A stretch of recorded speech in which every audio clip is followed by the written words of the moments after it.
What's going on, One Piece fans? The boy Soge Kami here, and One Piece chapter 1059 just dropped. It's been very interesting in this post-Wano arc. We don't really know what's going up, but it feels like we see all the key players between the revolutionaries, the new Yonko, and the former warlords. All of these things set us up to let us know exactly which pieces are going to be fighting in the next couple of arcs. And it's going to be interesting to see where Luffy ends up. The cover page has Katakuri, and it shows Katakuri fighting Oven, and then it says that they're both under the spell of Caesar's hallucinogen gas. To me, this doesn't seem like a cop-out. Like, I know some people might think Katakuri has future sight, but I think that if you were like smelling a gas, it would affect your future sight ability. So I definitely like this a lot. So I guess that's how we're gonna find out if this is gonna be enough to have Caesar escape with the Vin Smokes out of Whole Cake Island. By showing Marco heading with Shanks to Sphinx Island, it kind of lets us know that Sphinx Island isn't where Luffy is headed. So that is one place that we can definitely cross off the list. Like, it's either gonna be full of lead or it's gonna be Elbaf. Right now, it feels like it's Elbaf. In the next part, we see kind of a flashback back to the day that Aramaki showed up, the day with Shanks in general, where we saw Shanks.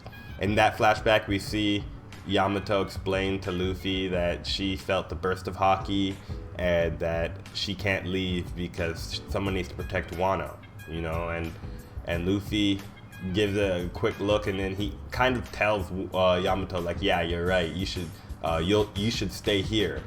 But to me, it gives off the impression that like Luffy ordered Yamato to stay. But I feel like if Luffy really wanted Yamato to be part of the crew, he would have gotten a moment closer to like the moment we had.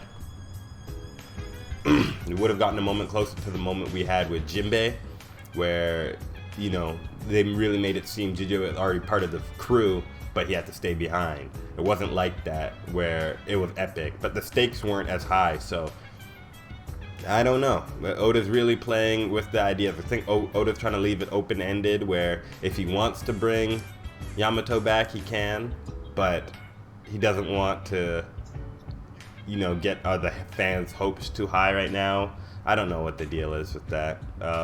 Yamato's not joining, nothing changed. So like, it was just like an explanation, nothing changed.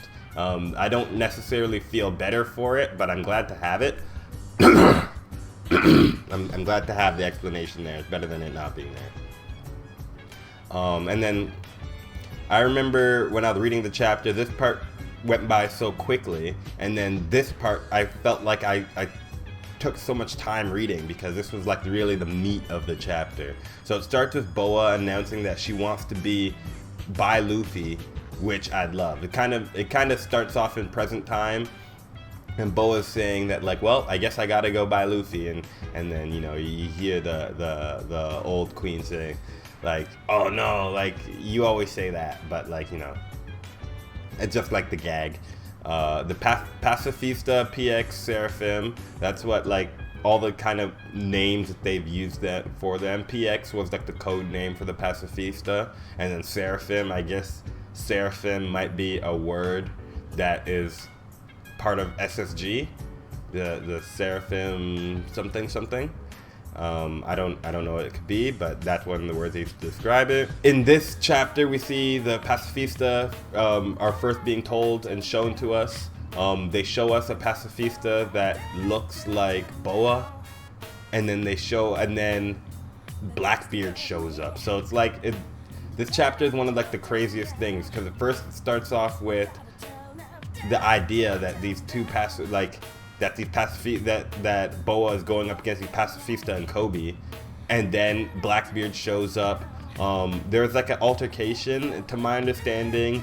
Blackbeard is fighting one of the pacifista while Boa is fighting the Marines. Boa turns all the Marines to stone, and because they're all stone, Kobe orders the pacifistas to stop attacking because it'll kill the Marines. Then, when the pacifista stops attacking Blackbeard then uses that opportunity to pull in Boa. Blackbeard then uses the opportunity to pull in Boa, and Boa isn't able to, like, you turn Blackbeard to stone because of Blackbeard's power. So then it becomes like a checkmate situation that now that Blackbeard has his hands on her. But she turns it around, saying that the only way to unturn their people to stone is to, like, you know, let her free. So like she has like her own cards up her sleeves on that one. So that was like a kind of hard for me to understand when I first read it, just because I didn't understand how Blackbeard got his hands on her. But that now it kind of makes sense when I had explained it like that. And then ultimately, Boa is able to escape thanks to Rayleigh showing up and defending her. Meanwhile, Rayleigh lets Blackbeard go, and Blackbeard takes Kobe. Rayleigh lets Blackbeard take Kobe. I guess Rayleigh doesn't care about Kobe, but that's what happens. I thought that was, to be honest, I thought that was weird that he let Blackbeard kidnap him, but maybe he didn't necessarily let him. Maybe it just happened in the seas or something. I'm not sure. They didn't show us that. First, Teach had his bounty revealed. His bounty went up. He almost has a 4 billion bounty. He's at 3.996, and then Boa is at 1.65 billion berries. So there are those bounties. Rayleigh didn't get a bounty. I thought that him showing up, they just show it, like where his bounty was at, but they didn't. I thought that this would have been a good chapter. And then they revealed that Shaki was the former captain of the Kuja pirates. And I guess when they said that all Kuja pirates fall in love and, you know, chase their love, like she went to chase Rayleigh, now everything makes sense. And yeah, so just thoughts about the chapter now. I would say first thought is the two pacifistas we saw, one of them was supposed to look like Boa as a child, and the other is supposed to look, I thought the other looked like King, but I saw online that someone say that the other child looked like Mihawk. And so I guess that could be a thing. I'm not saying that that it's not a thing, but it's just like Mihawk. I don't know if Mihawk was in a position to be captured when he was a child. So like I don't know why, like we don't know Mihawk, right? So I don't know why Mihawk would be visible, like why the government would be able to make a child version of Mihawk. For the way that I established in my head is, you know, King, we saw the King on the bed in Punk Hazard looking area in King's flashback, right? So it makes sense as to how they could make something that looked like King as a child, because they had King as a child, you know, in custody. Same thing with Boa. They had Boa as a child in custody. That's how they could make a pacifista that looks like her. We don't know about Mihawk, so I can't say if it's Mihawk or King, but for me it looked like Arbor, so I'm gonna just go ahead and assume it was him. I love that the King's flashback became very relevant with this chapter. Yeah, I just think that was a very awesome move for me. Makes the whole Zoro fight in going back like more relevant. I just like that a lot. And you know, I think the idea of Blackbeard with Boa's Devil Fruit is super hilarious. I wish we got to see that as like even as a joke. But yeah, I think this overall was like a really good chapter, especially at the end.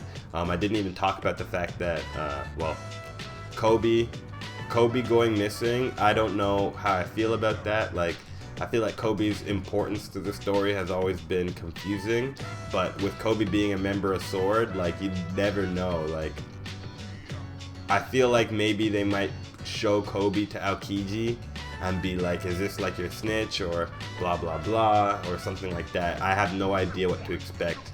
But the only last thing I would want to say though is I do want to see Vivi at some point. I want to know where Vivi is at, like what her thought process is, and I am curious as to how many more chapters of like post Wano we'll get before we get back into some Straw Hat adventures. My current thought process is maybe this could have been like maybe we might have one more chapter of setup, just kind of showing, setting up the all the things that take place. I feel like in the next chapter we will see, we might get introduced to some new characters who will kind of set up the new arc that we're going into, and I would love that very much.